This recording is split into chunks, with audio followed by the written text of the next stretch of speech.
Tenemos al médico, a Roberto de Vague, el médico cardiólogo deportólogo. Roberto, ¿cómo le va? Buenas tardes.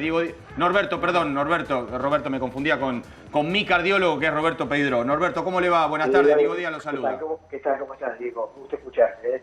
Igualmente, gracias, doctor, por atendernos. Acá un poco preocupados en el momento que nuestro compañero desde San Martín de los Andes nos informa que Juanfer Quintero se demora un par de días más porque le colocan un holter para descartar algún problema cardíaco. Uno se queda como sin respuesta. Cuando hablan acá de alguna distensión o de algún tironcito, entre el Rolf y yo más o menos, con algunas lesiones que hemos tenido las podemos remar. Esto puede aparecer repentinamente, puede tener que ver con algún problema que uno haya tenido, como tuvo Juanfer en estas horas, de carácter emocional, y eso aparecer en forma de afección cardíaca.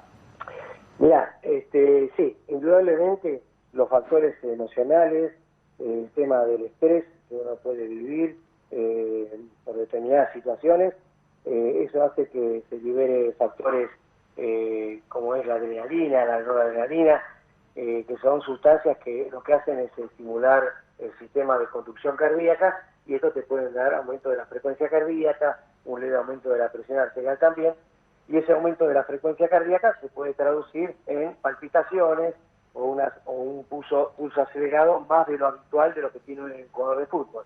Entonces seguramente consultó y dijo: sí, me siento con palpitaciones o me puedo sentir agitado. Le habrán tomado la frecuencia cardíaca, habrán notado que para la actividad que estaba haciendo en ese momento no tenía por qué ser tan alta la frecuencia cardíaca, o alguna otra cosa que no conocemos nosotros, Diego, pero sí podríamos decirte que esto, indudablemente hay que hacer un electrocardiograma, evaluarlo, y por supuesto, ya te digo, pedir un holter de 24 o 48 horas, que es para ver durante 24 horas qué es lo que se hace un electrocardiograma ambulatorio, que va registrando durante 24 horas el funcionamiento del corazón, es decir, la sístole, la diástole, y bueno, y eso va marcando si hay alguna alteración en el ritmo cardíaco, es decir, ya sea una bradicardia, o si la frecuencia por debajo de 60, o si tiene más de 100 de frecuencia cardíaca, o si tiene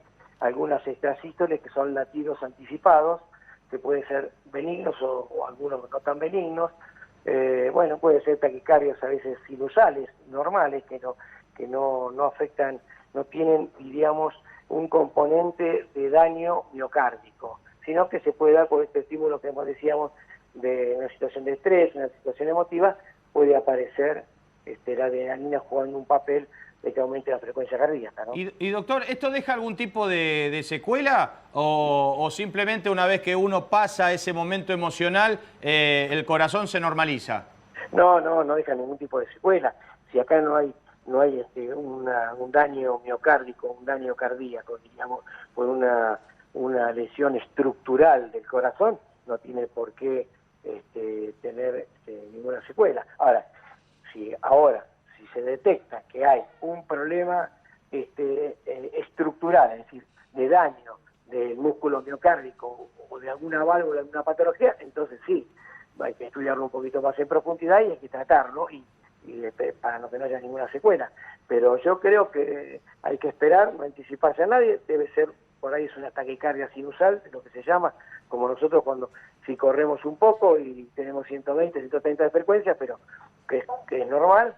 Posiblemente lo hayan detectado en un momento que él sintió palpitaciones o latidos así desmedidos, consultó y dijeron: no, como precaución hagamos un electro y un holter como corresponde, pero no es para alarmarse para nada. Hay que esperar un poquitito a ver qué es lo que da el resultado de esto, ¿no? Sobre todo, doctor, pensando en este tipo de deportistas de alta competencia, en instituciones tan importantes que, como decía recién el Rolfi, tienen chequeos ya ni siquiera anuales, sino por ahí semestrales, uno debería descartar cualquier tipo de trastorno congénito o malformación o todas estas cosas que decían, y por ahí pensar justamente en esta cuestión emocional y no algo que uno descubre porque ya lo tenía, si no ya lo hubieran descubierto esto.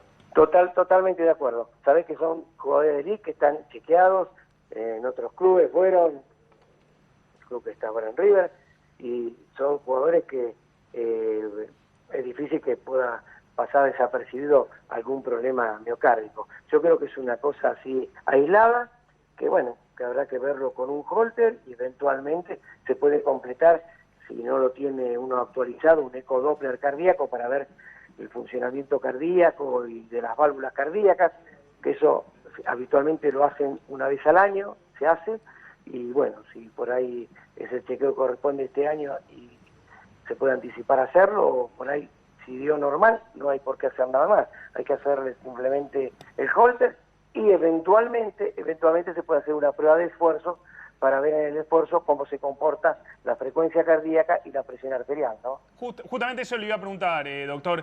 Si el holter da buenos resultados, ¿esto ya lo habilitaría a volver a la actividad normalmente o hay que seguir profundizando? Y mira, te digo, es decir, no sabemos, lo que pasa es que no tenemos datos de lo que le pasó. Suponemos que pudo haber sentido alguna palpitación, algún latido así que le llamó la atención y entonces consultó con el médico. Entonces le piden un holter. Seguramente un electrocardiograma ya se lo hicieron, el holter no va a dar resultados por 24 horas, hay que hacer eso, y eventualmente, si consideran, harán una prueba de esfuerzo para ver cómo se comporta en el esfuerzo su frecuencia cardíaca, si aparece alguna arritmia o algo por el estilo. Eso queda a criterio del médico en base a lo que le sucedió a él y en base al electro que le han hecho seguramente basal, ¿no? Doctor, mil gracias.